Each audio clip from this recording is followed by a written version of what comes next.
দুনিয়া তৃপ্ত করে না, দুনিয়ায় তৃপ্তি মিলে না বন্ধু। এটা তৃপ্তের জায়গা নয়, এটা তৃপ্ত হওয়ার জায়গা নয় বন্ধু।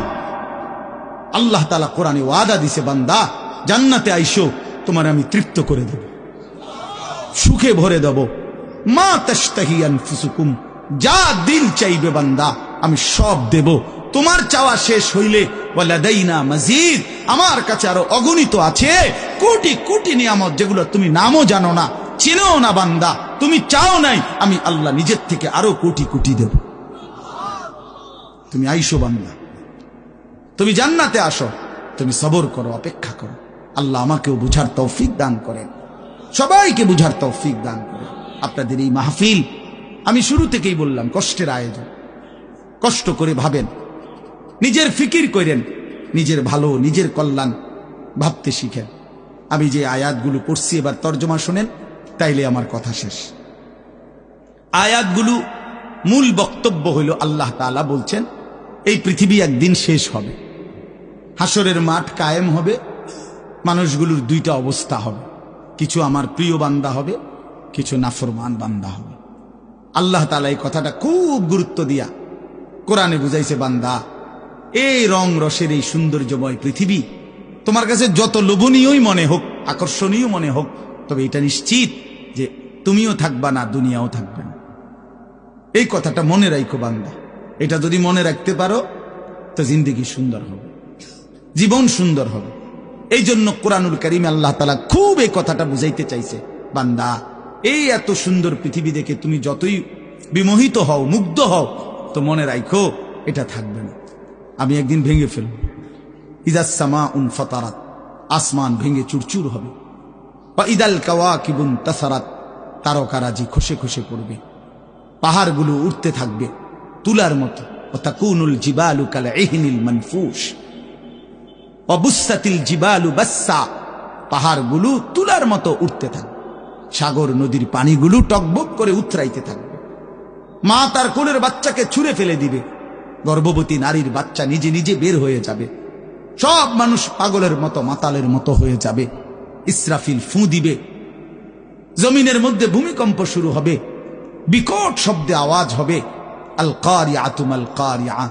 আল্লাহ তাআলা এই কথাগুলো বহুভাবে বহু আয়াতে বুঝাইতে চাইছেন, বুঝাইয়া বলছেন, বান্দা একদিন তুমিও শেষ হবা, আমার এই সৃষ্টি জগৎ শেষ হবে, হাসরের মাঠ কায়েম হবে। তো এখানেও আল্লাহ তাআলা বলছেন, কাল্লা ইদা দুক্কাতিল আরদু দাক্কান দাক্কা, সাবধান বান্দা, মনে রেখো এই জমিন একদিন চূর্ণ বিচূর্ণ হয়ে যাবে। কি হবে বলেন না? ওইখানে একটা কথা আছে, লম্বা কথা, অতুহিব্বুনাল মালা হুব্বান জাম্মা। আল্লাহ তাআলা বলেন, বান্দা দুনিয়ার মাল আর সম্পদের ভালোবাসাটাকেই তোমরা খুব গভীরভাবে দিলের মধ্যে বসায় লাইলা।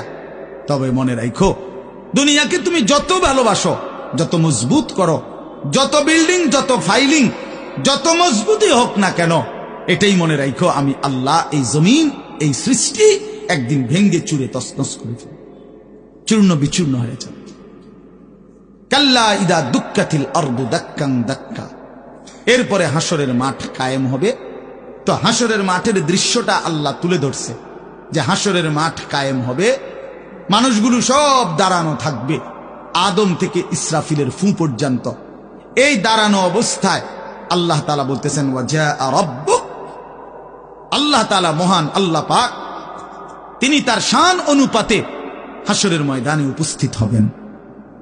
ওয়াল মালাকু সাফফান সাফফা, কোটি কোটি ফেরেশতা সারিবদ্ধভাবে লাইন ধরে দাঁড়াবে, চারদিকে কোটি কোটি ফেরেশতা, মহান আল্লাহ পাক উপস্থিত, আর মানুষগুলো সব দাঁড়ানো।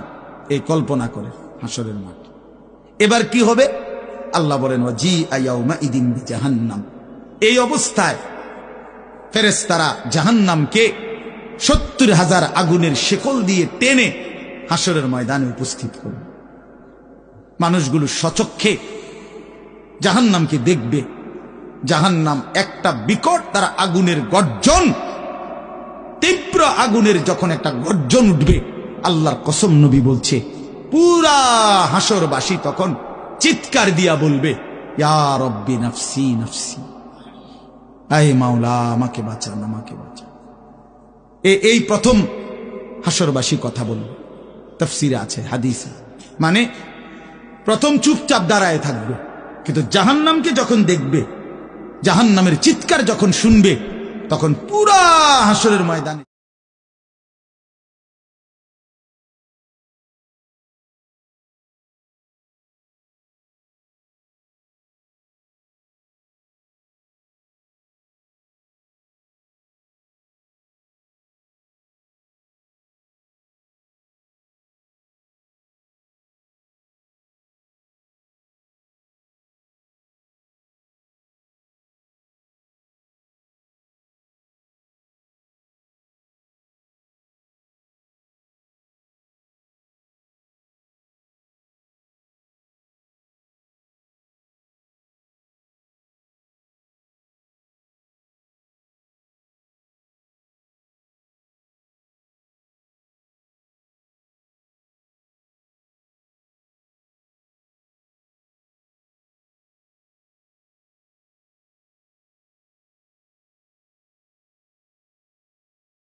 আমার ভাই, আল্লাহর জন্য আল্লাহর কথা শুনলে দিলের হালাত এমনই হওয়ার কথা।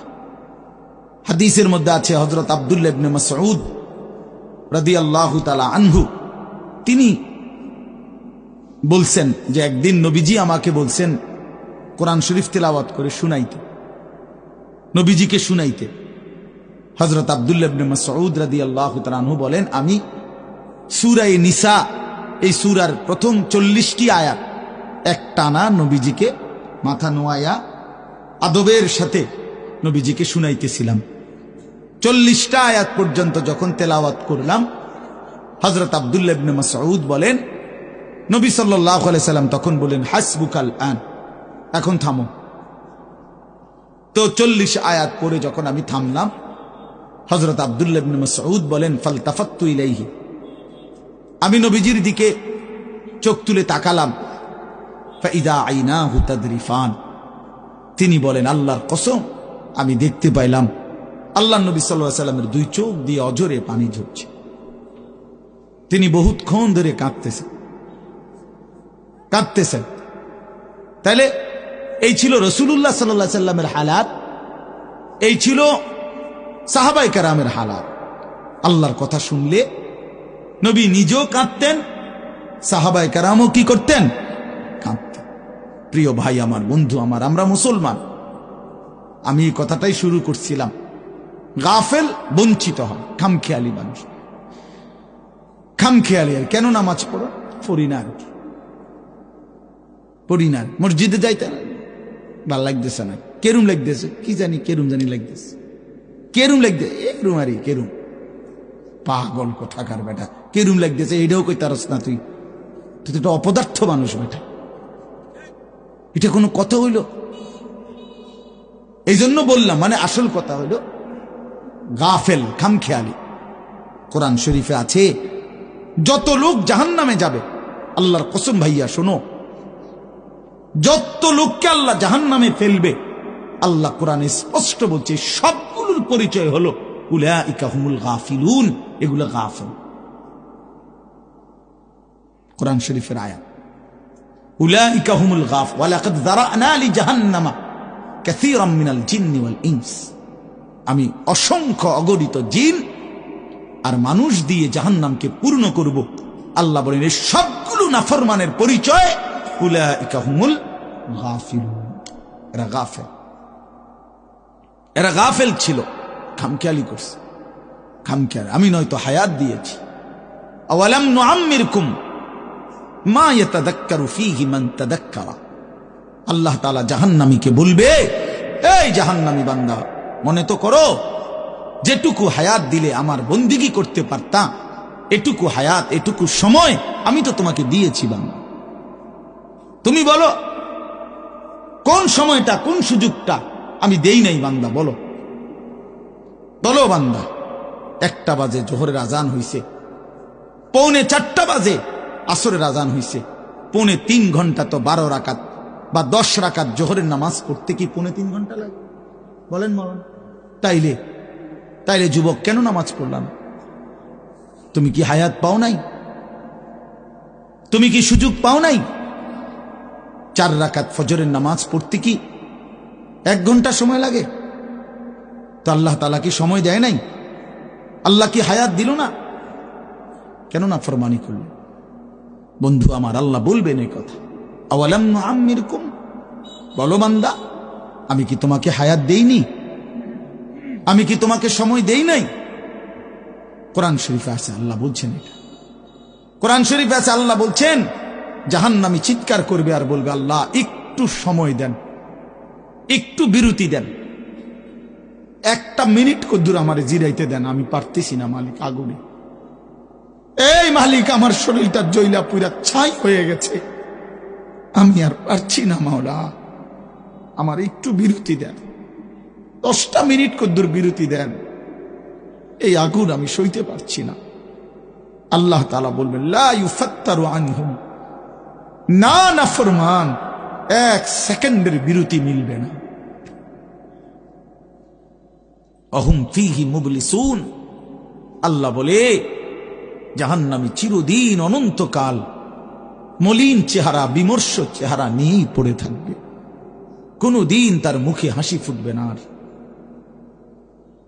ওমা যালামনাহুম ওয়ালাকিন কানু হুমুজ জালিমিন। আল্লাহ তখন বলবে, নাফরমান জাহান্নামী, আমি তো তোমার উপরে জুলুম করি নাই বান্দা, তুমি তো নিজেই নিজের উপরে জুলুম করেছিলে। আমি জুলুম করি নাই। আমি যতগুলো হুকুম করেছি, যতগুলো নিষেধ করেছি বান্দা, প্রতিটা হুকুম পালন করার যোগ্যতাও আমি শরীরে দিয়েছি। তুমি যদি রুকু করতে না পারতা আমি বলতাম না, তুমি যদি সেজদা করতে না পারতা তাইলে আমি হুকুম করতাম না। আমি তো গাছকে বলি নাই সেজদা করতে, তোমারে বলছি। আমি তো মাছকে বলি নাই সেজদা করতে, তোমাকে বলেছি, কারণ তোমাকে তো যোগ্যতাও দিয়েছি। ইন্না হাদাইনাহুস সাবিলা, আল্লাহ বলেন আমি তো বুঝাইবার জন্য আমার পক্ষ থেকে প্রতিনিধিও পাঠিয়েছি। আমি তো বুঝবার জন্য আসমানি কিতাবও দিয়েছি, নবীও দিলাম, রাসূলও দিলাম, উলামায়ে কেরামকেও দিলাম, কিতাবও দিলাম, শরীরেও মানার যোগ্যতা দিলাম। তাইলে কেন পারলা না বান্দা? নামাজ পড়ার যোগ্যতাও আছে, বুঝাইয়া বলার লোকও আছে, বুঝবার মতো কিতাবও আছে, কেন পড়লেন না বলেন? আপনারা যে কেউ যদি সিদ্ধান্ত নেন 2 রাকাত নামাজ পড়বেন, তাহলে আপনাদের শরীরে পড়ার যোগ্যতা আছে কিনা? আপনারা যদি সিদ্ধান্ত নেন কিভাবে পড়ব, তো এই কথা বুঝাইয়া বলার জন্য কোনো আলেম আছে কিনা? যদি বলেন কোরআন থেকে কইলেন, তো এটা দেখানোর মতো কিতাব আছে কিনা? তো কি সমস্যার কারণে পারলেন না? বন্ধু বলেন, প্রিয় ভাই বলো, আমার নওজোয়ান সন্তানরা বলো, ভাইয়া কি কারণে পারলা না? আজকের সারাদিনে 5 ওয়াক্ত নামাজ কেন পড়তে পারলা না দোস্ত? কেন পড়তে পারলা না? হ্যাঁ, এই পৃথিবীতে কত বন্ধুর কত আবদার রক্ষা করলেন, পরম বন্ধু মহান আল্লাহ পাকের কোনো আবদার রক্ষা করলেন না। সামান্যটুকু উপকার যে করছে তারে কতবার থ্যাংক ইউ দিলেন। 24 ঘন্টা যিনি লালন পালন করছে তারে একবারও সেজদা দিলেন না। এই নাফরমান, তুই এত বড় গাদ্দার কেমনে হইলি বেটা? বেনামাজির চাইতে বড় গাদ্দার আর কে হইতে পারে? বেনামাজির চাইতে বেয়াদব, অসভ্য আর কি? বেনামাজি অসভ্য, অসভ্য বেনামাজি শয়তান। যার কপালে সেজদা নাই ওই শয়তান, শয়তান, শয়তান, ওইটা শয়তান। আমি বললাম, আল্লাহর কোরআন বলছে, ইবলিস তুই সেজদা দিলি না, আজকের থেকে তুই শয়তান। ইবলিস রে এর আগে শয়তান বলতো না, বলতো না, আজকের থেকে শয়তান, আজকের থেকে রাজিম, ফখরুজ ফাইন্নাকা রাজিম। আল্লাহ বলছে বের হ বেঈমান, কেন সেজদা দিলি না? ফাইন্নাকা রাজিম, আজকের থেকে ইবলিস তুই অভিশপ্ত। এজন্য বেনামাজি অভিশপ্ত, বেনামাজি শয়তান। ওয়া ইন্না আলাইকাল লানাতা ইলা ইয়াউমিদ্দিন। আল্লাহ বলছে ইবলিস তুই আমারে সেজদা দিলি না, তো মনে রাখিস আজকের থেকে নিয়ে ইসরাফিলের ফু পর্যন্ত, কিয়ামত পর্যন্ত তোর উপরে আমি আল্লাহর লানত। এটাই তো তরজমা নাকি? কিয়ামত পর্যন্ত তুই নাম বেঈমানের উপরে আমি আল্লাহর লানত। এই জন্য বেনামাজি মনে রাখো, এই যুবক তোমরা যারা নামাজ পড়ো না, তোর উপরে আল্লাহর লানত, আল্লাহর লানত, তোর খোদার গজব তোর উপরে, মনে রাখিস। বলে না আমি ভাত খাই, ভাত, ভাত জন্তু জানোয়ারও খায়। আমি তো ঘুম যাই, ঘুম কুত্তাও যায়, কুকুরও খায়, কুকুরও পেশাব পায়খানা করে, কুকুরেরও যৌন চাহিদা পূরণ হয়, এই জন্য কুকুরেরও বাচ্চা কাচ্চা হয়। এটা কোনো অবাক কিছু না। আপনি ভাত কতটি খান আর ঘুম যান আর পেশাব পায়খানা করেন আর লজ্জাস্থানের চাহিদা পূরণ করেন, এরই নাম যদি জীবন হতো, তাই জানোয়ারের সাথে তফাৎ কি? বলেন না কেন? জন্তু জানোয়ারের সাথে আমাদের জিন্দেগির তফাৎ কোথায় ভাইয়া? কি ব্যস্ততায় পড়ে গেলেন এই বাবারা, বন্ধুরা আমার, কি ব্যস্ততায় মালিককে সেজদা দিতে পারলেন না? মা সালাকাকুম ফি সাকার ক্বালু লাম নাকু মিনাল মুসাল্লিন। আল্লাহর ফেরেশতা জাহান্নামীকে বলবে, হে জাহান্নামী বেঈমান, কে তোকে জাহান্নামে কেন নিয়ে আসলো? কেন আসলি জাহান্নামে? বন্ধু আমার, শোনো বন্ধু, আল্লাহর কোরআনে আল্লাহ বলেন, জাহান্নামী বলবে ক্বালু লাম নাকু মিনাল মুসাল্লিন, ফেরেশতা ভাইয়া, কারণ আমি নামাজি ছিলাম না, এজন্য জাহান্নামী হলাম। ওয়াইলুন ইয়াওমাইদিল লিল মুকাদ্দিবিন ওয়া ইযা ক্বিলা লাহুমুর কাউ লা ইয়ারকাউন। বলে সমস্ত মিথ্যাবাদী নাফরমান পাপী, সেদিন মনে রেখো হাসরের ময়দানে তোমাদের জন্য জাহান্নাম। যদি বলেন কেন, আল্লাহ বলেন ওয়া ইযা ক্বিলা লাহুমুর কাউ লা ইয়ারকাউন, বারবার তাকে বলা হয়েছে নামাজের জন্য, রুকু করতে, সেজদা করতে, নাফরমান আমি আল্লাহকে সেজদা করে নাই, নামাজ পড়ে নাই, রুকু করে নাই, এজন্যে। এই সরাসরি কোরআনের আয়াতে আল্লাহ বলেন, কাল্লা ইদা বালাগাতিত তারাকি ওয়া কিলা মান রাক ওয়া যান্না আন্নাহুল ফিরাক ওয়ালতাফাতিস সাকু বিস-সাক ইলা রাব্বিকা ইয়াওমাইদিনিল মাসাক ফালা সাদ্দাকা ওয়ালা সাল্লা। আল্লাহ বলেন, আল্লাহর নবীর জবানে নবীজি বুঝাইছেন এই তাফসিরে। নবীজি বলছেন, উম্মত, কোন নাফরমান পাপীর জান কবজের সময় মালাকুল মউত আজরাইল তার রুহুটা তার কলিজা থেকে একটা টান দিয়ে ছিঁড়ে ফেলবে। ছিঁড়লেই রুহুটা এসে কণ্ঠনালীর কাছে আটকায় যাবে, এই গলার কণ্ঠনালীতে। কাল্লা ইদা বালাগাতিত তারাকি, কণ্ঠনালীতে যখন নাফরমানের রুহু আটকায় যাবে, তো আজরাইল ধৈরা টাইনা ছিঁড়া টুকরা টুকরা করে এরপরে এই রুহুটাকে ছিঁড়া ভিড়া বাইর করে। তো কোরআনে আল্লাহ বলছে, কেন এমন এমন নির্মম মৃত্যু হলো কেন? তার কলজা ছিঁড়া ফেললো, আজরাইল তার রুহুটা ছিন্ন ভিন্ন করে দিল, এমন করলো কেন? আল্লাহ বলেন, কারণ দুইটা, ফালা সাদ্দাকা ওয়ালা সাল্লা, এই নাফরমান আমি আল্লাহরে বিশ্বাস করে নাই এবং নামাজ আদায় করে নাই। কি আদায় করে নাই? ভাত খাও, হ্যাঁ, ভাতে তো দুগা খাও নাকি তা? হ্যাঁ, মোবাইল টিপো আর মানুষের বেডি দেখো, দেখো ভাইয়া দেখো। কুলু ওয়া তামাত্তাউ কালিলান ইন্নাকুম মুজরিমুন।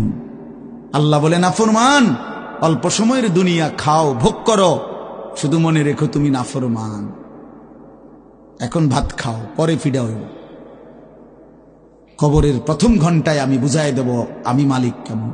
কাল্লা সাউফা তা'লামুন আলহাকুমুত তাকাসুর হাত্তা যুরতুমুল মাকাবির কাল্লা সাউফা তা'লামুন। আল্লাহ বলে, দুনিয়ায় ডুবে থাকতে থাকতে আমি আল্লাহকে আখিরাতকে ভুলতে ভুলতে দুনিয়া বাড়ানোর নেশা, প্রতিযোগিতা, বেঈমান তোরে গাফেল বানায় দিল। এরই মধ্যে একদিন তুই কবরে পৌঁছে গেলা। এই কবরে আসলেই তুমি বুঝতে পারবা আমার নাফরমানির শাস্তি কি। আল্লাহ রাসূল সাল্লাল্লাহু আলাইহি ওয়াসাল্লাম বলছেন, কবর নাফরমানকে একটা চাপ দিবে, একটি চাপে ডান পাশের মাটি বাম দিকে, বাম দিকের মাটি ডান পাশে, এভাবে আইসা আটকায় যাবে। হাত্তা তাখতালিফা আদলাউহু, নবীজি বলেন ডান পাশের হাড্ডি পাঁজর ভাঙ্গা বাম পাশের গুলো ডান পাশে, এইভাবে আঙ্গুল যেভাবে ঢোকে এইভাবে হাড্ডি একটার ভিতরে ঢুকে যাবে। কি মনে করছো দোস্ত, আমার বন্ধু আমার, এটা নিশ্চিত আল্লাহর কথা মিথ্যা হয় না। ১৫০০ বছরে এ কোরআনের প্রতি অক্ষর নিয়া আপনজন দুশ্মন, ইমানদার নাফরমান, বেঈমান, হিন্দু, বৌদ্ধ, ইহুদি, খ্রিস্টান, নাস্তিক, মুরতাদ বুদ্ধিজীবী, গবেষক, পণ্ডিত, দার্শনিক, বিজ্ঞানী সবাই কাফের বেঈমানরাও যুগে যুগে এই কোরআনের প্রতিটা অক্ষর নিয়ে পরীক্ষা করছে, পর্যালোচনা করছে, বিশ্লেষণ করছে, কিন্তু একটি নোক্তা অক্ষর ভুল, মিথ্যা, অসত্য, অযৌক্তিক, অবাস্তব, অপ্রাসঙ্গিক আজকের এই মিনিটে প্রমাণ করতে পারে না। যদি সন্দিহান হইতো তত প্রমাণ হয়ে যাইত যে এই সমস্ত তথ্য উপাত্তের আলোকে প্রমাণিত হলো কোরআনের এই আয়াতটি ভুল। সেটা কোনটা? এমন হইছে? কথা বলে না কেন? বলো জেনারেল শিক্ষিত ছেলেরা, তোমরা বলো ভাইয়া, পদার্থবিজ্ঞান, জীববিজ্ঞানের কোন তথ্যের আলোকে কোরআনের কোন তথ্য ভুল? রসায়ন বিজ্ঞান, উদ্ভিদ বিজ্ঞান সহ যাবতীয় বিজ্ঞানের কোন সূত্র মতে কোরআনের কোন শব্দ ভুল হয়েছে, কোন তথ্য ভুল হয়েছে? হয়েছে বাবা। তো তাইলে কবর ভুল হবে কেন? আখেরাত ভুল হবে কেন? জান্নাত ভুল হবে কেন? হাসরের মাঠ ভুল হবে কেন? ইসরাফিলের ফু মিথ্যা হবে কেন? এই পৃথিবী যে ধ্বংস হবে এই কথা মিথ্যা হবে কেন? মিথ্যা হবে কেন? যদি মিথ্যা হতোই তো আল্লাহ তাআলার দুনিয়াবি কথাগুলো তো ভুল হইতো, সেগুলো তো ভুল হয় না। নবী সাল্লাল্লাহু আলাইহি সাল্লামের 1450 বছরে আমাদের নবী সাল্লাল্লাহু আলাইহি সাল্লামকে নিয়ে শুধু মুসলমানরাই গবেষণা করে নাকি? কাফের বেঈমান আমাদের চাইতে বেশি করে, আমাদের চাইতে বেশি গবেষণা করে নবীজিকে নিয়ে, কিন্তু আপনজন দুশ্মন সবার গবেষণায় মুহাম্মদ আরবি সাল্লাল্লাহু আলাইহি সাল্লাম তিনি সর্বশ্রেষ্ঠ। বন্ধু পরীক্ষা করলেও তিনি শ্রেষ্ঠ, দুশ্মন পরীক্ষা করলেও তিনি শ্রেষ্ঠ। বাহ! হ্যাঁ, তিনি সবার পরীক্ষায়। রাসূলুল্লাহ সাল্লাল্লাহু আলাইহি সাল্লামের প্রতিটা আচরণ, উচ্চারণ, চলাফেরা, কথাবার্তা, কাপড়, লেবাস, পোশাক, হাঁটা চলা, খানা, খাদ্য, পেশাব, পায়খানা, আহার, নিদ্রা, 24 ঘন্টার প্রতিটা নড়াচড়া পৃথিবীর সর্বোচ্চ শ্রেষ্ঠ মডেল, সবচেয়ে সুন্দর, সবচেয়ে সুন্দর। তিনি হাসলেও সুন্দর, তিনি কাঁদলেও সুন্দর, তিনি হাঁটলেও সুন্দর, তিনি বসলেও সুন্দর। এজন্য প্রিয় ভাই আমার, বন্ধু আমার, বেনামাজি হয়েও না বাপ। মাঝ বয়সী যারা, আপনাদেরকেও বলি, একটা চা দোকান নামাজ পড়তে দেয় না, একটা সিএনজি নামাজ পড়তে দেয় না, একটা অটো রিক্সা নামাজ পড়তে দেয় না, একটা বুটমুড়ির দোকান নামাজ পড়তে দেয় না, সামান্য কুদ্দুর ক্ষেতের ফসল নামাজ পড়তে দেয় না।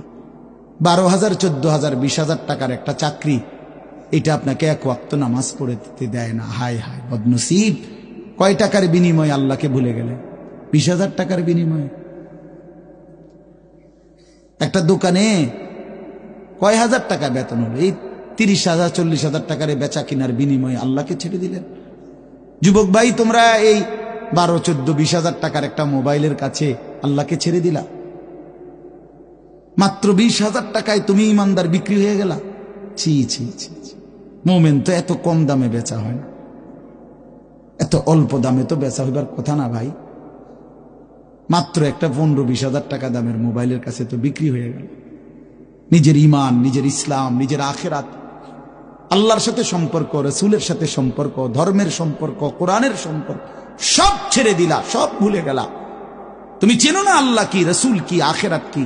তুমি চিনছো শুধু মোবাইল, নারী, ছবি, নর্তকী, জিনা, ব্যভিচার, অসভ্য দৃশ্য, বন্ধুদের আড্ডা। না ভাই, এত কম দামে ইমানদার বিক্রি হয় না, মুমিন এত অল্প দামে বিক্রি হয় না। হ্যাঁ, 54 বছরের যেই জালেম স্বৈর শাসক, বাপ ফুতে মিলে সিরিয়ার ওই জালেম স্বৈর শাসক ফ্যাসিস্ট, যে 54 বছর ধরে হাজারো লক্ষ মুসলমানের রক্তে জমিন ভাসাইছিল, কারাগারের অন্ধকার প্রকোষ্ঠে আটকায় রাখছিল, মুসলমান ইমানদারের রক্তের আহাজারিতে আল্লাহর জমিন কাঁপতেছিল, ওই সিরিয়াতে এই যে কয়দিন, মাত্র 2 দিন হলো, 8ই ডিসেম্বর 24 বছরের জুলুমের শাসন থেকে পলাইয়া সিরিয়ার প্রেসিডেন্ট বাশার আল আসাদ ভাগছে, পলাইছে। শুনছেন আপনারা? পলাইছে। নতুন উইকেট পড়ছে, যে শুনছেন? এই যে 8ই ডিসেম্বর আরেকটা উইকেট পড়ছে। প্রথম উইকেট পড়ছে 5ই আগস্ট, দ্বিতীয় উইকেট পড়ছে 8ই ডিসেম্বর। 2024 উইকেট পড়ার বছর, 2024 উইকেট পড়ার বছর। এবছর বোলিং ভালো হয়েছে, এবছর উইকেট পড়তেছে, 2 উইকেট পড়ে গেছে। আগামী উইকেট নেতানিয়াহু ইনশাআল্লাহ। ইসরায়েলের এই কুত্তাও হেরে যাবে ইনশাআল্লাহ। ইসরায়েলের ওই বেঈমান নেতানিয়াহু অয় ভাগবে, অয় পালাবে ইনশাআল্লাহ, কোনো সন্দেহ নেই।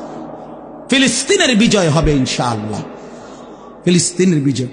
আর ওই যে 130 কোটির ধমক দেখায় যে বেটা, ওই মোদি, ওরাও হেরে যাবে ইনশাআল্লাহ, ওরাও হেরে যাবে। ওখান থেকে আলুর ধমক দে, আলু পেঁয়াজ। বেটা মন্ডা কয় আটটা গিয়ে কন্যাই কথা কস বেটা, পেঁয়াজের ধমক দেশ বেটা। হ্যাঁ পেঁয়াজ, আমগো পেঁয়াজ বন্ধ করে দিবে, আমরা আলু বন্ধ করে দিবে। হেঁটে ইন্ডিয়া থেকে আমগো আলু বন্ধ, পেঁয়াজ বন্ধ। পেঁয়াজ তার আব্বার। হ্যাঁ পেঁয়াজ কি মোদির আব্বার? বলো যুবক, তার বাপের পেঁয়াজ বেটা। তাইলে তুই বন্ধ করবি কি বেটা? তোদের পেঁয়াজ বন্ধ করবি কেন? তোদেরকে পেঁয়াজ, রসুন, আদা, চাল, ডাল, ভাত, মাছ খাওয়াই যিনি, 24 ঘন্টা তোদেরকে বাঁচায় রাখছে যিনি, তিনি তো আমার আল্লাহ বেটা, আমার আল্লাহ, আমার আল্লাহ। ওই বেঈমান, তোর কি বেঈমান? তুই তো মূর্তি ছাড়া তোর কিচ্ছু নাই বেটা। ওই মালিক তো আমার মালিক, আমি ওই মালিকের সেজদা করি। আমার মালিক তোকে খাওয়ায় বেটা, আল্লাহ রিজিক দেয় ওদেরকে।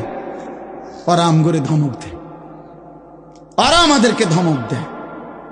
যত ধমকই দাও, মনে রাখো যুবক, তোমাদের কাছেও বলি, এই ইসলাম আমাদের কাছে আমানত। আমরা সাফ কথা 110 কোটি 130 কোটি বেঈমান আমরা ভয় পাই না। আমরা কোনো সংখ্যা গণি না, ওদেরকে আমরা গণা তো ধরি না। আমাদের একজন, আমাদের শুধু একজন, আগেও একজন, এখনো একজন, আগামী দিনও একজন, তিনি আল্লাহ। বলো ভাই কে? আর তিনি আকবার, তিনি সবচেয়ে বড়, সবচেয়ে বড়, তিনি বড়, একজনই বড় আমাদের, আল্লাহু আকবার। বলো ভাই, সবাই বলো, জোরসে বলো ভাই, আল্লাহু আকবার, আল্লাহু আকবার, আল্লাহু আকবার। বলো বলো, আওয়াজ করে বলো, বলো বলো। বেঈমান শুনুক, কাঁটা তারের বেড়ার থেকে শুনুক বেঈমান। বড় স্লোগান দাও, আল্লাহ বড়, আল্লাহু আকবার, আল্লাহু আকবার, আল্লাহু আকবার। আল্লাহই বড়, আল্লাহই বড়, আল্লাহই বড়। 110 কোটিকে আমরা হিসাব করি না। ইনশাআল্লাহ এই বাংলাদেশের ইমানদার মুসলমান আমরা কলিজার খুন দিয়ে হলো মাতৃভূমির প্রতি ইঞ্চি জমিন আমরা হেফাজত করবো ইনশাআল্লাহ, ইনশাআল্লাহ। সোজা কথা, কোনো সন্দেহ নাই এতে, কোনো সন্দেহ না। আমার মতো 2, 4, 10, 50 হাজারের রক্তে জমিন হয়তো ভাসবে, কিন্তু এদেশেও ইনশাআল্লাহ কালেমার পতাকা উঠবে ইনশাআল্লাহ। হ্যাঁ, এদেশে হিন্দু থাকবে, কোনো অসুবিধা নাই। আমরা কোনো সময় আমরা তাদের উপরে জুলুম করি নাই, কিন্তু জবাই যুবক মনে রাখো, এ কথার উপরে প্রতিবাদ করতেই হবে যে ইসকনের গুন্ডারা, সন্ত্রাসীরা এই দেশে থাকতে পারবে না। ইসকন সন্ত্রাসী, ইসকন গুন্ডা, গুন্ডা, হিন্দু গুন্ডা, হিন্দু সন্ত্রাসী। অতএব ইসকনের অন্তর্ভুক্ত কোন হিন্দু সন্ত্রাসী গুন্ডা এদেশে থাকতে পারবে না। এদেশে সাধারণ হিন্দুরা থাকুক, কোনো আপত্তি নেই। আমরা কোনোদিন তাদের উপরে কোনো জুলুম করি নাই, কেউ করে নাই, কেউ করে নাই, কেউ করে নাই। 5ই আগস্টের পরে ওদের মন্দির আমাদের মুসলমানের সন্তানরা পাহারা দিছে, আর বিনিময়ে তার প্রতিদানে বেঈমান আমাদের মুসলমান শহীদ অ্যাডভোকেট সাইফুল ইসলাম আলিফকে জবাই করে দিয়েছে। এই ছিল বিনিময়, এই ছিল প্রতিদান। তোমরা যুবক ফিরে আসো ভাইয়া, আগামীর সম্ভাবনা ভাই আমার, এটা মনে রাখো ভাইয়া, আগামীর সম্ভাবনা নিশ্চিত ইসলামের। সারা বাংলাদেশ হিসাব ধরো না, সারা পৃথিবী মিলাইয়া ধরো। বাংলাদেশ সারা পৃথিবী সহ ভাবো, সারা পৃথিবীতে ইনশাআল্লাহ মজলুমের বিজয়, সারা পৃথিবীতে ইমানদারের বিজয় হচ্ছে এবং হবে ইনশাআল্লাহ, হবে। আগামীর সময়টা মাহাদি এবং দাজ্জালের লড়াই হবে ইনশাআল্লাহ। ঈমান এবং কুফরের জিহাদ হবে ইনশাআল্লাহ। সেই জিহাদে, সেই যুদ্ধে ইসলামের জন্য জান বাজি রাখতে নওজোয়ান রেডি থাকতে হবে ইনশাআল্লাহ। আল্লাহ তাআলা প্রতিটা যুবককে কবুল করে নেন। মোবাইলের ওই আড্ডা, নারীর আড্ডা, জুয়ার আড্ডা, বন্ধু সুখ আসবে না। আমি অনুরোধ করলাম, কতজন নারী দরকার তোমার? সারা দিন রাত নাচ গান ছবি, এই উলঙ্গ দৃশ্য বন্ধু সুখ দেয় না। মদের আড্ডা, জুয়ার আড্ডায় সুখ হয় না, সুখ হয় না ভাই আমার। কোন হারামখোর সুখে নাই। একটা সুদখোর, ঘুষখোর, বাটপার, এই ওজনে কম দেয়, ধোকাবাজি করে, প্রতারণা করে, হারাম রোজগার করে, একটা হারামখোর সুখে নাই। আমি চ্যালেঞ্জ করলাম, একটা সুদখোর, কিস্তিখোর, হারামখোর সুখে নাই।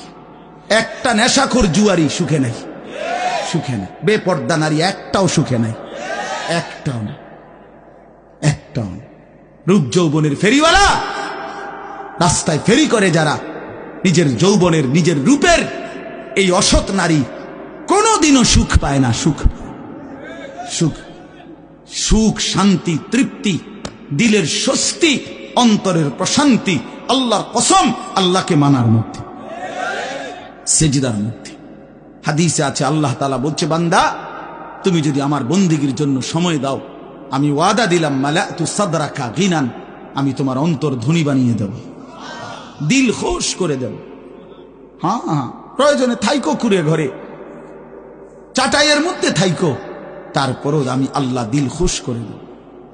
এই জন্য গুনার মধ্যে তৃপ্তি নাই, আল্লাহর নাফরমানির মধ্যে তৃপ্তি নাই।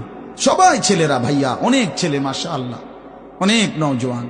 প্রিয় ভাই, তুমি ফিরে আসো, তুমি নামাজ পড়ো, তুমি নামাজ পড়ো, তুমি আল্লাহকে রাজি করো। মোবাইলের আড্ডা, জুয়ার আড্ডা, নারীর আড্ডা ছেড়ে দাও। যে চাহিদা আল্লাহ দিছেন, আমি প্রতিদিন বলি ভাই, এই বলতে বলতে ক্লান্ত হয়ে গেছে। যে চাহিদা আল্লাহ দিছেন, সে চাহিদা পূরণের ব্যবস্থাও আল্লাহ রাখছেন। তৃষ্ণা যিনি দিছেন, পানি তিনিই দিছেন। যিনি ক্ষুধা, খাবারের চাহিদা দিয়েছেন, তিনি হালাল খাবারের ব্যবস্থাও রাখছেন। ঠিক লজ্জাস্থানের যে চাহিদা, এটা আল্লাহ তাআলাই দিয়েছেন, সেটা পূরণের জন্য হালাল স্ত্রী আল্লাহই ব্যবস্থা রাখছেন। তুমি ওয়েট করো, অপেক্ষা, কুত্তার মতো হইও না। সারাদিন বেডি, নারী, ছবি, না, এটা তো জানোয়ারের স্বভাব। মাথালুহু কামাথালিল কালব ইন তাহমিল আলাইহি ইয়ালহাস আও তাতরুকহু ইয়ালহাস। আল্লাহ বলছেন নাফরমান কুত্তার মতো। সরাসরি কোরআন শরীফের আয়াত। রাগ করার সিস্টেম, রাগ করে যাবেন কার লগে রাগ করবেন? হ্যাঁ, হুজুর এত বড় কথা না, হুজুর এত বড় কথা কইছে না, আল্লাহ বলছে, সহ্য হয়নি আমনে, কার লগে রাগ করবেন আপনি? আল্লাহ বলছে ফামাসালুহু কামাসালিল কালব, নাফরমান কুত্তার মতো। কালব অর্থ কি? কুকুর। ইন তাহমিল আলাইহি ইয়ালহাস আও তাতরুকহু ইয়ালহাস, মানে কি?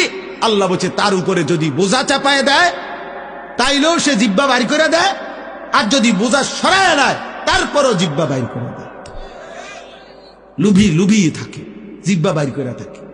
তার মানে তার তামাম দুনিয়া দিলেও সে আরো দুনিয়া চায়, আবার না দিলেও এই আফসুসে করে। তো তৃপ্তি হলো কই? তৃপ্তি হলো কই? দুনিয়া তৃপ্ত করে না, দুনিয়ায় তৃপ্তি মিলে না বন্ধু। এটা তৃপ্তের জায়গা নয়, এটা তৃপ্ত হওয়ার জায়গা নয় বন্ধু। আল্লাহ তাআলা কোরআনে ওয়াদা দিছে, বান্দা জান্নাতে আইসো, তোমার আমি তৃপ্ত করে দেব, সুখে ভরে দেব। মা তাশতাহি আনফুসুকুম, যা দিল চাইবে বান্দা আমি সব দেব। তোমার চাওয়া শেষ হইলে ওয়ালাদাইনা মাজিদ, আমার কাছে আরো অগণিত আছে কোটি কোটি নিয়ামত, যেগুলো তুমি নামও জানো না, চিনো না বান্দা। তুমি চাও নাই, আমি আল্লাহ নিজের থেকে আরো কোটি কোটি দেব। তুমি আইসো বান্দা, তুমি জান্নাতে আসো, তুমি সবর করো, অপেক্ষা করো। আল্লাহ আমাকেও বুঝার তৌফিক দান করেন, সবাইকে বুঝার তৌফিক দান করেন। আপনাদের এই মাহফিল, আমি শুরু থেকেই বললাম, কষ্টের আয়োজন। কষ্ট করে ভাবেন, নিজের ফিকির করেন, নিজের ভালো, নিজের কল্যাণ ভাবতে শিখেন। আমি যে আয়াতগুলো পড়ছি, এবার তর্জমা শুনেন, তাইলে আমার কথা শেষ। আয়াতগুলো মূল বক্তব্য হইল, আল্লাহ তাআলা বলছেন এই পৃথিবী একদিন শেষ হবে, হাসরের মাঠ কায়েম হবে, মানুষগুলোর দুইটা অবস্থা হবে, কিছু আমার প্রিয় বান্দা হবে, কিছু নাফরমান বান্দা হবে।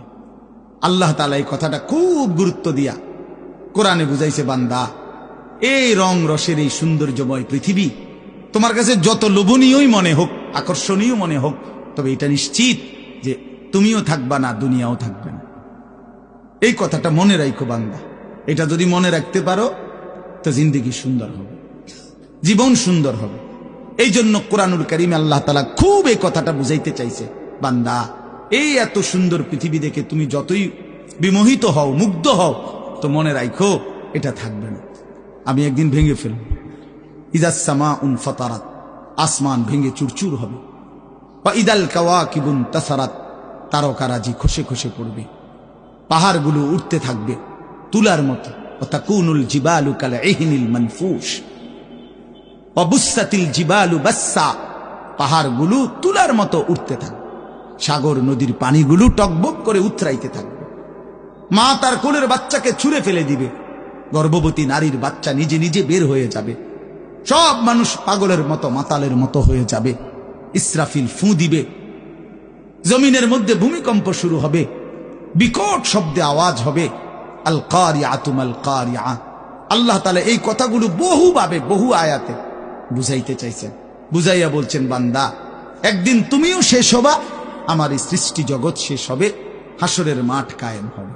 তো এখানেও আল্লাহ তাআলা বলছেন, কাল্লা ইদা দুক্কাতিল আরদু দাক্কান দাক্কা, সাবধান বান্দা, মনে রেখো এই জমিন একদিন চূর্ণ বিচূর্ণ হয়ে যাবে। কি হবে বলেন না? ওইখানে একটা কথা আছে, লম্বা কথা। অতুহিব্বুনাল মালা হুব্বান জাম্মা। আল্লাহ তাআলা বলেন, বান্দা দুনিয়ার মাল আর সম্পদের ভালোবাসাটাকেই তোমরা খুব গভীরভাবে দিলের মধ্যে বসায় লাইলা। তবে মনে রাখো, দুনিয়াকে তুমি যত ভালোবাসো, যত মজবুত করো, যত বিল্ডিং, যত ফাইলিং, যত মজবুতই হোক না কেন, এটাই মনে রাখো আমি আল্লাহ এই জমিন, এই সৃষ্টি একদিন ভেঙ্গে চুরে তছনছ করে ফেলব, চূর্ণ বিচূর্ণ হয়ে যাবে। কাল্লা ইদা দুক্কাতিল আরদু দাক্কান দাক্কা। এরপরে হাসরের মাঠ কায়েম হবে। তো হাসরের মাঠের দৃশ্যটা আল্লাহ তুলে ধরছে যে হাসরের মাঠ কায়েম হবে, মানুষগুলো সব দাঁড়ানো থাকবে, আদম থেকে ইসরাফিলের ফু পর্যন্ত। এই দাঁড়ানো অবস্থায় আল্লাহ তাআলা বলতেছেন, ওয়াজা রাব্বুক। আল্লাহ তাআলা মহান আল্লাহ পাক, তিনি তার শান অনুপাতে হাসরের ময়দানে উপস্থিত হবেন। ওয়াল মালাকু সাফফান সাফফা, কোটি কোটি ফেরেশতা সারিবদ্ধভাবে লাইন ধরে দাঁড়াবে। চারদিকে কোটি কোটি ফেরেশতা, মহান আল্লাহ পাক উপস্থিত, আর মানুষগুলো সব দাঁড়ানো। এই কল্পনা করে হাসরের মাঠ। এবার কি হবে? আল্লাহ বলেন, ওয়াজিআ ইয়াউমাইদিন বিজাহান্নাম। এই অবস্থায় ফেরেশতারা জাহান্নামকে ৭০,০০০ আগুনের শেকল দিয়ে টেনে হাসরের ময়দানে উপস্থিত করবে। মানুষগুলো সচক্ষে জাহান্নামকে দেখবে। জাহান্নাম একটা বিকট তারা আগুনের গর্জন, তীব্র আগুনের যখন একটা গর্জন উঠবে, আল্লাহর কসম নবী বলছে, পুরা হাসরবাসী তখন চিৎকার দিয়া বলবে, ইয়া রব্বি নাফসি নাফসি, আয় মাওলা আমাকে বাঁচান, আমাকে বাঁচান। এই প্রথম হাসরবাসী কথা বলবে। তাফসিরে আছে, হাদিসে, মানে প্রথম চুপচাপ দাঁড়ায় থাকবে, কিন্তু জাহান্নামকে যখন দেখবে, জাহান্নামের চিৎকার যখন শুনবে, তখন পুরা হাসরের ময়দানে চিৎকার উঠবে, ইয়া রব্বি নাফসি নাফসি, আল্লাহ আমাকে বাঁচান। নবী সাল্লাল্লাহু আলাইহি ওয়াসাল্লাম বলেন, আল্লাহ তাআলা ফেরেশতারা যেন দেখায় দিবে ইব্রাহিম আলাইহিস সালামকে, ওই যে আপনার ছেলে ইসমাঈল, তার ব্যাপারে কিছু বলবেন। ইব্রাহিম আলাইহিস সালাম বলবেন, ইয়া রব্বি নাফসি নাফসি, এই মাওলা আমাকে বাঁচান, আমাকে। ওর বিষয়টাও দেখো। ইয়াকুব আলাইহিস সালাম, ওনার ছেলে ইউসুফ আলাইহিস সালাম, এটা সেই ছেলে 40টা বছর দুনিয়াতে যার জন্য উনি কাঁদছিলেন। ফেরেশতারা বলবো, ওই যে ইউসুফকে দেখা যায়, তার ব্যাপারে কিছু বলবেন। ইয়াকুব আলাইহিস সালাম বলবেন, ইয়া রব্বি নাফসি নাফসি, এই মাওলা আমারে বাঁচান, আমার। ওটাও বুঝো। ওয়াজিআ ইয়াউমাইদিন বিজাহান্নাম, জাহান্নামকে হাসরের ময়দানে আনা হবে। বন্ধু, বিষয়টারে তুমি আমি খামখেয়ালি মনে করো না বাপ। এতগুলো কোরআনের আয়াত মিথ্যা হইতে পারে না। ১৬ লক্ষ নবী রাসূল, আদম থেকে নবী সাল্লাল্লাহু আলাইহি সাল্লাম, সমস্ত আম্বিয়া কেরাম চিল্লাইয়া উম্মতের দুয়ারে দুয়ারে গিয়ে আখেরাতের কথা বলছে, কবরের, হাসরের। এগুলো ভুল হবে কেন, মিথ্যা হবে কেন ভাইয়া? প্রতিদিন যে মানুষগুলো কবরে যায়, তুমি কি দেখো না ভাই, এই মানুষের মৃত্যু, লাশ, কবর তোমারে কিছুই মনে করায় না? জলজ্জান্ত যে মানুষটা তোমার আমার চোখের সামনে হাঁটতো, চলতো, ফিরতো, খাইতো, ঘুমাইতো, দোকান করতো, বাজার করতো, কত কথা বলতো, আজ এত মানুষ জানাজায় উপস্থিত, কতজন কত কথা বলতেছে, কিন্তু খাটিয়ার ওই লাশ, সে তো আর কথা বলেন,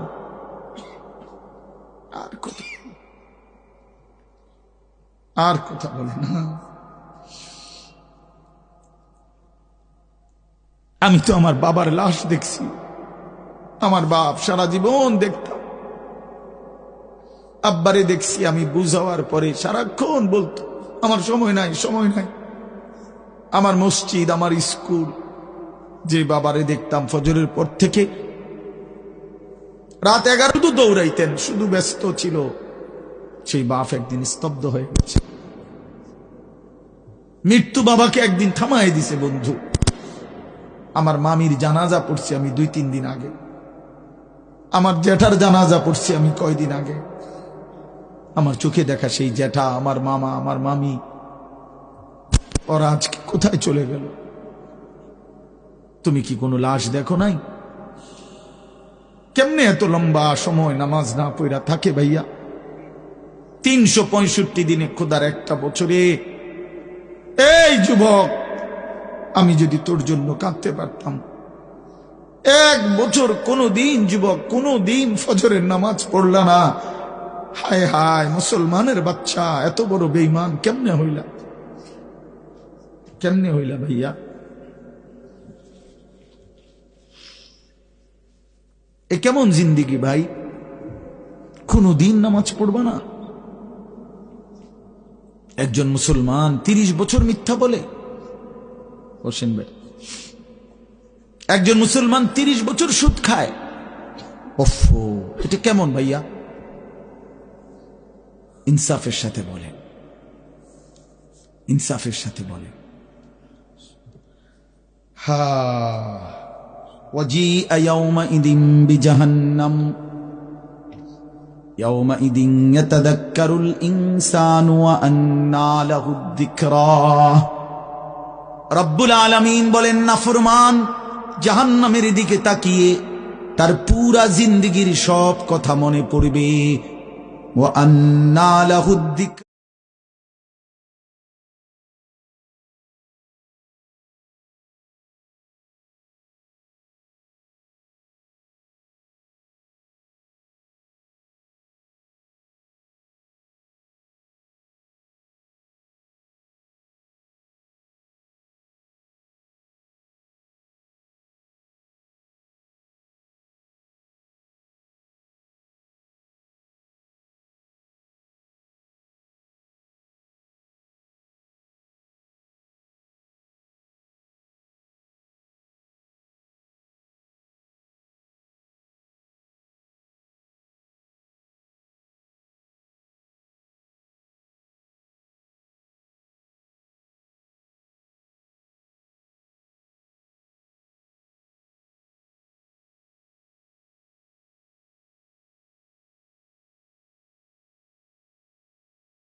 আমার জান্নাত।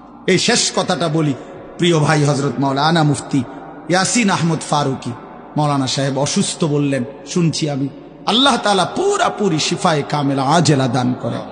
আমি নিজে কোমরের ব্যথা আছে 2 দিন, প্রচন্ড ব্যথা, এরপরও আল্লাহর দয়ায় আসার সুযোগ হয়েছে। তো বলতেছিলাম ভাইয়া, এই শেষ কথাটা হইল, এখানে একটা কথা আছে, ওয়াদখুলি জান্নাতি, এই জান্নাতি, আল্লাহ বলবে বান্দা আমার জান্নাতে ঢোকো। তো তাফসীরের মধ্যে লিখছে, ইমানদার বান্দা, নেককার বান্দা, তার সারা জিন্দেগীর কষ্ট মেহনতের বিনিময়ে, আমলের বিনিময়ে হাসরের ময়দানে আল্লাহ যখন বলবে আমার জান্নাতে ঢোকো, আল্লাহর কসম ইমানদার বান্দা খুশিতে আনন্দে আত্মহারা হয়ে যাবে যে মালিক আমারে মালিকের জান্নাতে ঢুকতে দিছে। কালকে আমি এক জায়গায় মাহফিলে যাইতেছিলাম, তা আমার একজন ঘনিষ্ঠ বন্ধু কোম্পানিগঞ্জ বাজারের ব্যবসায়ী নুরুল আলম ভাই, ওরে আমি ফোন দিলাম, দোস্ত আপনি কই? কয় আমি তো যাওয়ার জন্য রেডি হয়েছি।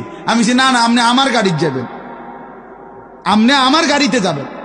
তো এই কথা বলাতে সে খুশিতে আনন্দে, আর বলেন কি হুজুর আমার আপনার গাড়িতে নিবেন? আমি হ্যাঁ আমার গাড়িতে আপনি যাই। এই কথা বলাতেই খুশি হয়ে গেছে সে। তো রব্বুল আলামিন যখন বলবে বান্দা তুমি জান্নাতি, আমার জান্নাতে ঢোকো, বান্দা বলবে মালিক আমি সব পাইয়া লাইছি, আমি সব পাইয়া লাইছি। এই জন্য ইনশাআল্লাহ কেউ না উঠি, ছেলেরা ভাইয়া তোমরা উঠো না বাপ, দয়া করে সবাই মেহেরবানি করে আমাদের প্রিয় ভাই হযরত মাওলানা মুফতি ইয়াসিন আহমদ ফারুকি দামাত বারাকাতুহুমুল আলিয়া, তার জবান থেকে নসিহত শুনে দোয়া করে এরপরে আমরা যাওয়ার চেষ্টা করো। আল্লাহ তাআলা সবাইকে ভালো করেন। প্রত্যেকেই নামাজের ফিকির করি, 5 ওয়াক্ত নামাজ পড়লে ইনশাআল্লাহ জিন্দেগি সুন্দর হবে। মোবাইলের আসক্ত যুবক ছেড়ে দাও, নারীর আসক্তি ছেড়ে দাও, যেটুকু প্রয়োজন মোবাইল ওটুকু প্রয়োজনীয় হালাল কাজে ব্যবহার করো, কোনো মানা নাই বন্ধু, কিন্তু হারামের কাজে গুনাহের কাজে জিন্দেগিটা নষ্ট করো না বন্ধু।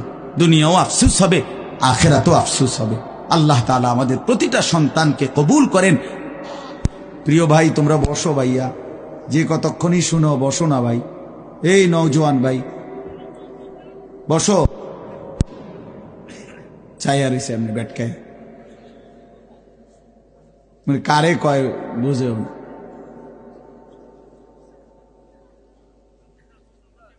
বসেন সবাই।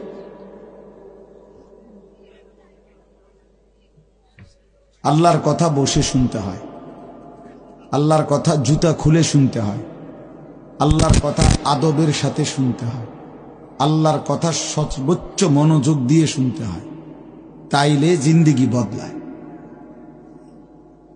কোনো গাফেল আল্লাহর কোরআন থেকে লাভবান হইতে পারে না। গাফেল বঞ্চিত হয়, মানে যে খামখেয়ালি। এজন্য প্রিয় ভাই এটা জরুরি বিষয়, একজনও বুট খাইও না, বুটও খাইবা আল্লাহর কথাও শুনবা, ফায়দা হবে না ভাই। বাদামও খাইবা আল্লাহর কথাও শুনবা, কোনো ফায়দা হবে না, নিজের ভিতরে কোনো অনুভূতি জাগবে না। প্রতিটা ওয়াজের মাকসাদ কিন্তু দিল জাগানো, দিল জাগানো, নিজের ভেতরটাকে, ঘুমন্ত বিবেকটাকে জাগিয়ে তোলা, এটাই মূল একটা মাকসাদ, অন্যতম মাকসাদ। প্রতিটা আয়োজনের পিছনে অনেক কষ্ট আছে। এই মাহফিল, এই প্যান্ডেল, এই স্টেজ, পোস্টার, হ্যান্ডবিল, ওলামায়ে কেরামকে দাওয়াত দেওয়া, যথোপযুক্তভাবে এদেরকে নিয়ে আসা, ঠিক মতো গুছগাছ করা, অনেক কাজ। আগামী শনিবার 14 তারিখ আমার মাদ্রাসায় বার্ষিক মাহফিল। তো আজকে প্রায় 14-15 দিন ধরে মাদ্রাসার বড় ছাত্ররা, ওস্তাদরা সারা দিন রাত কাজ করতেছে, সারা দিন, এখনো কোনো শেষ হয়নি। আজকে বুধবার শেষ, কালকে বৃহস্পতি, শুক্র, শনিবারে মাহফিল। তো বাস্তবতা হলো আসলে অনেক কাজ, অনেক কিছুই করতে হয় একটা মাহফিলের জন্য। তো এই সবটা আয়োজন ভাইয়া 10 টাকা, 5 টাকা, কারো কাছ থেকে 100 টাকা, এরকম কষ্ট করেই একটা মাহফিলের ফান্ড একসাথে করা হয়।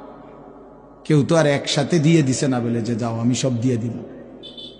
তাইলে এই সবটা কষ্টের আয়োজন বুঝি এই 10 টাকার বুটের জন্য শেষ হয়ে যাবে, এটা কথা হলো? 30 টাকার চটপটি, 20 টাকার বাদাম, এইটুকু খাইতে খাইতে সময়টা আমরা শেষ করে দিলাম। এটা ভাইয়া ইনসাফ হইতে পারে না। এতটা কষ্টের আয়োজনের মধ্যে এই সামান্য বুট, বাদাম, চটপটি, বেলুন, ফটকা, এতটুকু দিয়ে এত কষ্টের ইন্তজাম নষ্ট করে দেওয়া, এটা জুলুম ছাড়া আর কিছু, অন্যায়। এটা অন্যায়। কোরআনুল কারীমের মধ্যে আছে, আল্লাহ তাআলা বলেন, কুল মা ইনদাল্লাহি খায়রুম মিনাল লাহবি ওয়া মিনাত তিজারা। হে নবী, আপনি বলেন যে হে আল্লাহর বান্দারা, তোমাদের জন্য আল্লাহর কাছে যা আছে তা তোমাদের এই তামাশা দুনিয়ার এবং ব্যবসা, আয় উপার্জন, এর চাইতে অনেক উত্তম, অনেক উত্তম। 3 ঘন্টায় বেচা কিনায় যা লাভ, একটি সিজদায় তার চাইতে কোটি কোটি গুণ বেশি লাভ। তোমার সারা দিনের বেচা কেনায় যা মুনাফা, আল্লাহকে একবার ডাকার মধ্যে তার চাইতে কোটি গুণ বেশি মুনাফা। এই জন্য এটা বহুত কথা বলো না। এই ভাই, 2টা চাটাই বিছাইতে গেলে এতগুলো কথা বলো কেন? একদম কথা বলবো না মিয়া। ভাই, তোমরা যদি বসতে রাজি না হও তো বাইরে চলে যাও। হ্যাঁ, যাও, বাইরে যাও। 2-4 জন গাফেল না শুনলে কি হয়েছে?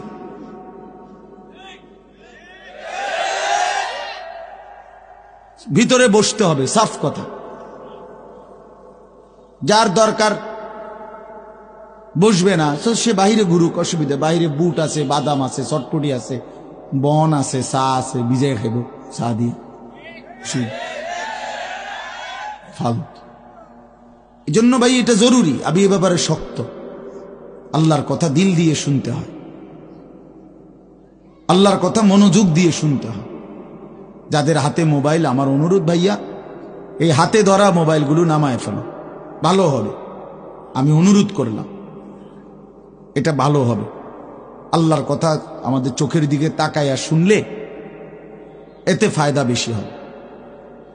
এই মোবাইল ধরে রাখলে জেহান ইন্তেশার হয়, মানে দিল বিক্ষিপ্ত হয়, অন্তরের মধ্যে থাকে যে মোবাইলে উঠতেছে কিনা, তো মনোযোগটা থাকে মোবাইলের দিকে।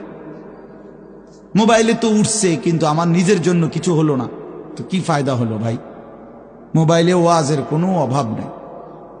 আমাদের এক এক বক্তার ওয়াজ হাজার হাজার, সবাই, সব বক্তাদের ওয়াজে আছে, মোবাইল আছে না? অজস্র, অগণিত। পৃথিবীতে একটা সুই পড়লো, ওগুলা মোবাইলে উঠায় ফেলে। তো কাজেই এটা কোনো আশ্চর্য কিছু না। 1 কোটি ওয়াজও যদি কারো মোবাইলে থাকে, এটা আখেরাতের মুক্তির জন্য, পরকালের জন্য ন্যূনতম কোনো ফায়দা আনবে। দেখার বিষয় হলো নিজের মধ্যে কি আমি কিছু নিলাম কিনা। আমি এই জন্য বললাম যে মাকসাদ নিজের ভিতরে বিবেক জাগানো, দিল জাগানো। এটাই যদি না হয় তো মানুষ জমছে, ঠিক আছে, বক্তাও আসছে, মাহফিলও হইছে, কিন্তু সবাই সবার মতো, যার যার মতোই আসছে আর গেছে, তাইলে কোনো লাভ হলো না। যা আয়োজনই হলো, কতগুলো টাকাই খরচ হলো।